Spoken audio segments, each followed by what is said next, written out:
Hey guys, welcome to this quick take episode. We're so excited to have you here with us. In the past, these quick take episodes actually were only available to those who financially supported the show through Apple subscriptions and Patreon.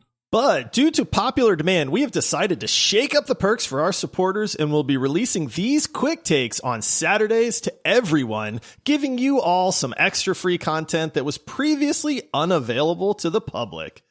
And these quick takes are a little more laid back, and they're hosted by just one of us. So sit back, relax, and enjoy this quick take episode. Shazam! Boom!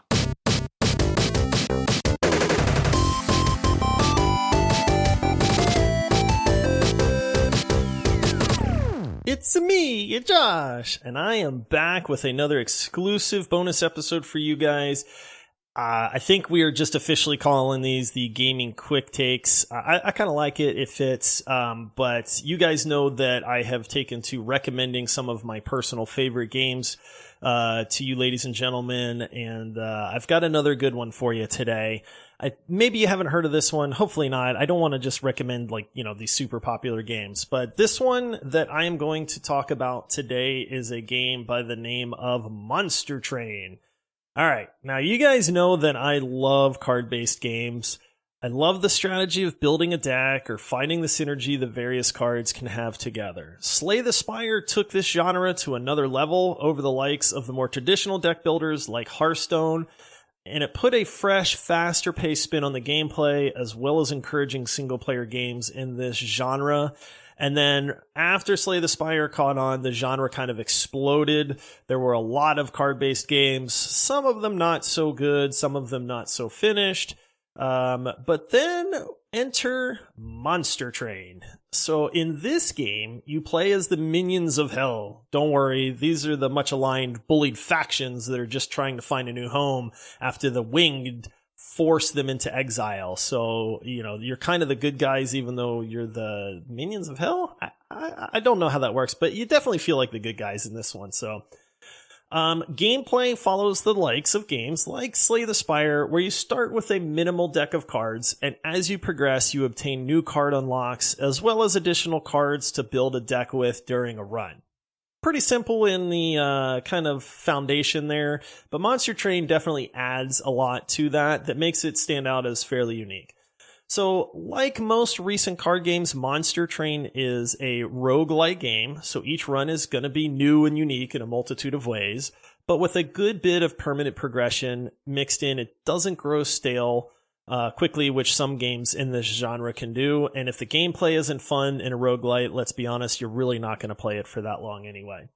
So the unique aspect of Monster Train isn't just that there are 5 various factions that play very differently from one another, but the fact that you're on the defense side of things, protecting 3 levels of your train. Now, there is legit a train in this, which is why it's called Monster Train. So you are trying to prevent the enemy Winged, which are basically the minions of heaven, from progressing to the top level of your train and damaging your shard, which is the goal of each level. So you place troops via cards, and you cast spells and abilities on the various levels of the train. This adds a good bit of strategy, since you have to manage all 3 levels of the train at once. It's kind of a neat thing. Are you going to protect the ground level first? Or are you going to put a lot in that second level of the train? Hey, maybe you're going to really stack that top level because it's the level right before they get into the engine room and they can damage your shard. But don't worry, your shard can actually fight back and protect itself and do a lot of damage, but you really don't want to risk that.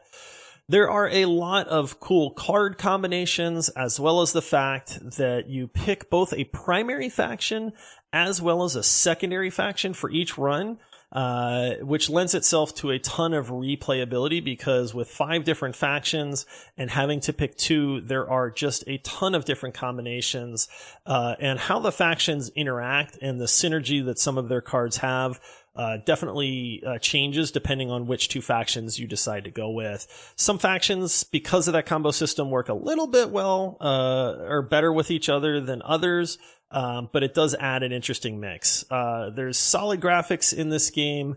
great sound. There's neat music in the background that changes depending on the fight and the stage that you're on and stuff like that. So that's a really nice touch.